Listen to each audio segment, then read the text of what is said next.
Bonjour, bienvenue sur Agat's Book Nook. Voici Le Petit Chaperon Rouge, un conte de Charles Perrault, lu par Agathe.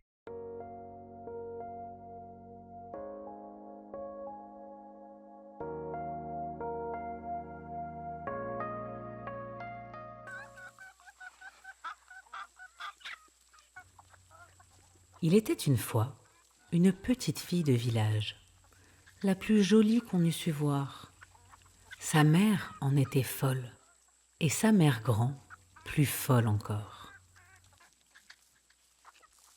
Cette bonne femme lui fit faire un petit chaperon rouge, qui lui seyait si bien que partout on l'appelait le petit chaperon rouge. Un jour, sa mère, ayant cuit et fait des galettes, lui dit « Va voir comme se porte ta mère grand, car on m'a dit qu'elle était malade. Porte-lui une galette et ce petit pot de beurre. » Le petit chaperon rouge partit aussitôt pour aller chez sa mère grand, qui demeurait dans un autre village. En passant dans un bois, elle rencontra Compère le loup, qui eut bien envie de la manger, mais il n'osa, à cause de quelques bûcherons qui étaient dans la forêt. Il lui demanda où elle allait.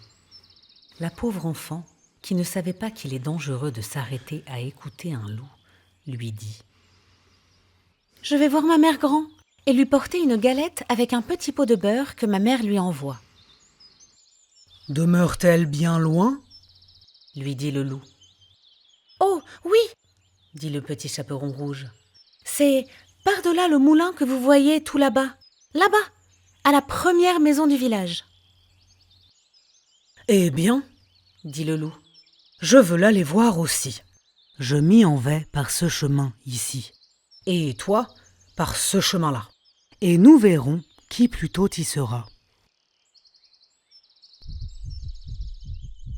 Le loup se mit à courir, de toute sa force, par le chemin qui était le plus court, et la petite fille s'en alla par le chemin le plus long, s'amusant à cueillir des noisettes, à courir après des papillons et à faire des bouquets des petites fleurs qu'elle rencontrait.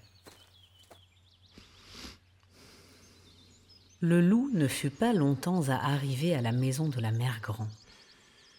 Il heurte. « Qui est là ?» « C'est votre fille, le petit chaperon rouge, dit le loup en contrefaisant sa voix. qui vous apporte une galette et un petit pot de beurre que ma mère vous envoie. » La bonne mère grand, qui était dans son lit, à cause qu'elle se trouvait un peu mal, lui cria « Tire la chevillette, la bobinette chèrra !» Le loup tira la chevillette et la porte s'ouvrit. Il se jeta sur la bonne femme et la dévora en moins de rien, car il y avait plus de 3 jours qu'il n'avait mangé. Ensuite, il ferma la porte et s'alla coucher dans le lit de la mère grand, en attendant le petit chaperon rouge qui, quelque temps après, vint heurter à la porte. « Qui est là ?» Le petit chaperon rouge, qui entendit la grosse voix du loup, eut peur d'abord.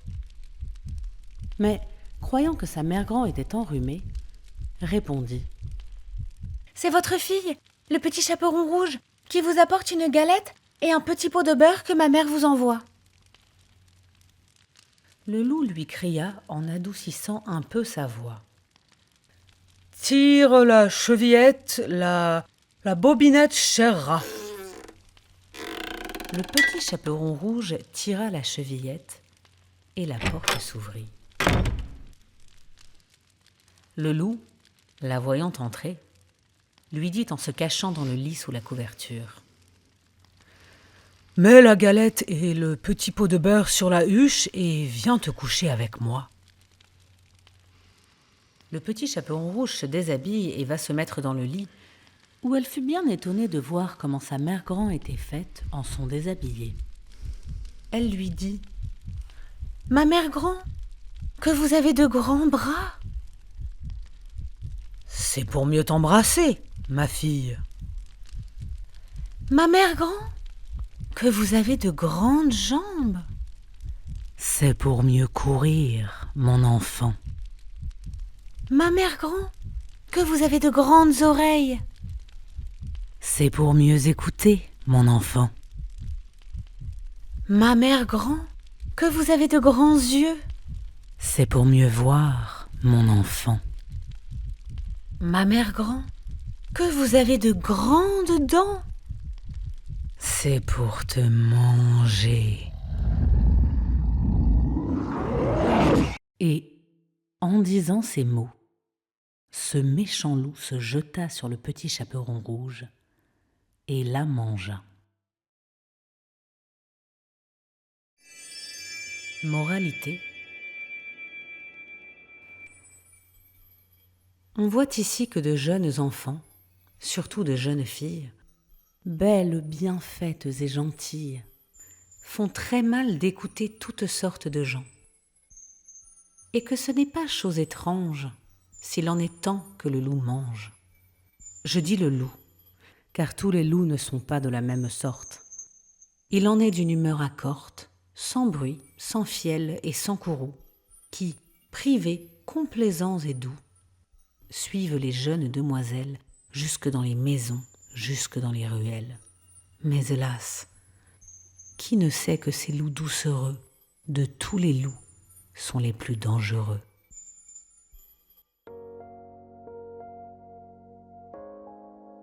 C'était Le Petit Chaperon Rouge de Charles Perrault. À bientôt sur Agat's Book Nook pour de nouvelles histoires.